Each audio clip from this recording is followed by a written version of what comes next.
সময়টা তখন সূর্যাস্ত, তখন মসজিদে আজান দিচ্ছে। এই সময় ছোটদের বাইরে থাকতে নেই, কারণ প্রচলিত আছে সন্ধ্যার পর শয়তানদের বাস আছে। আকাশে তখন প্রচণ্ড বৃষ্টি, বিদ্যুৎ চমকাচ্ছে। একটা অল্প বয়সের মেয়ে সাহায্যের জন্য চিৎকার করে বেড়াচ্ছে, ছুটছে আর বলছে আমাকে বাঁচাও, আমাকে বাঁচাও। আজান যখন শেষ হলো, সে ভয়ে বাঁচার জন্য একটা ক্ষেতের আড়ালে লুকিয়ে পড়ে আর চিৎকার করছে, সাহায্য করো আমাকে, সাহায্য করো।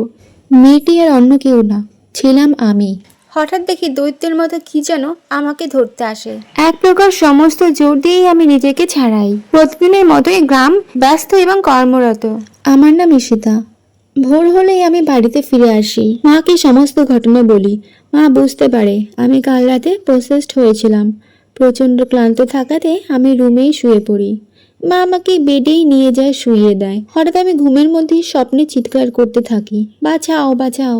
আমি অনেক চিৎকার করলেও আমাকে কেউ বাঁচাতে আসে না। ভয়ে আমি এদিক ওদিক ছুটতে থাকি আর সেই ব্রহ্মদৈত্যটা আমাকে মেরে ফেলতে আসে। আমি কোনো ক্রমে নিজেকে বাঁচাই। তখনই মা আমাকে ডাকতে থাকে। অমনি আমি জেগে যাই আর ভয় পেয়ে যাই। স্বপ্নটা খুবই ভয়ঙ্কর ছিল। আমি মাকে জড়িয়ে ধরি। মা কিছু জিজ্ঞেস করলে আমি কিছুই বলতে পারি না। সকাল 10টা বাজতেই চলেছে। আমাকে মা স্কুলে যাওয়ার জন্য রেডি হতে বলছে। আমি বাথরুমে গেলাম, হঠাৎ দেখি আয়নার সামনে কেউ দাঁড়িয়ে আছে। আমি চোখটা ডলতেই দেখি যে উধাও। আমি ভাবি হয়তো আমার মনের ভুল, এটা আমি বেশি চিন্তা করছি, তাই এমন ইমাজিন করছি। আমার স্নান হয়ে গেলে স্কুল ড্রেস পরে খাবার টেবিলে বসি। মা আমার ব্যাগ গুছিয়ে দেয়, টিফিনটা ব্যাগে ঢুকিয়ে দেয়। স্কুল ভ্যান এলে আমি গাড়িতে উঠে পড়ি। স্কুলে পৌঁছাই, তখন বাজে 10টা 40। আমি স্কুলের ওয়াশরুমে যাই। আয়নায় দাঁড়ালেই দেখি কেউ একজন আমায় দেখছে আয়না থেকে। আমি ভয়ে চিৎকার করতে থাকি। আমি ভয় পেয়ে যাই। তখনই আমার বন্ধু ওয়াশরুমের দরজা খটখটাতে থাকে, বলে কি হয়েছে। আমি ওয়াশরুমের দরজা খুললাম। বন্ধুটা আমাকে জিজ্ঞেস করলে আমি কিছুই বলতে পারি না। ক্লাসে চলে যাই। প্রথম পিরিয়ডে ইংলিশ ক্লাস হচ্ছে, ম্যাম ইংলিশ পড়াচ্ছে। ক্লাসে মনোযোগ নেই, কারণ আমার মনের ভেতরে প্রশ্নের ঝড় উঠেছে। উত্তর কার কাছে পাই কিছুই বুঝতে পারি না। এরকম ভাবতে ভাবতেই আমি শুয়ে পড়ি।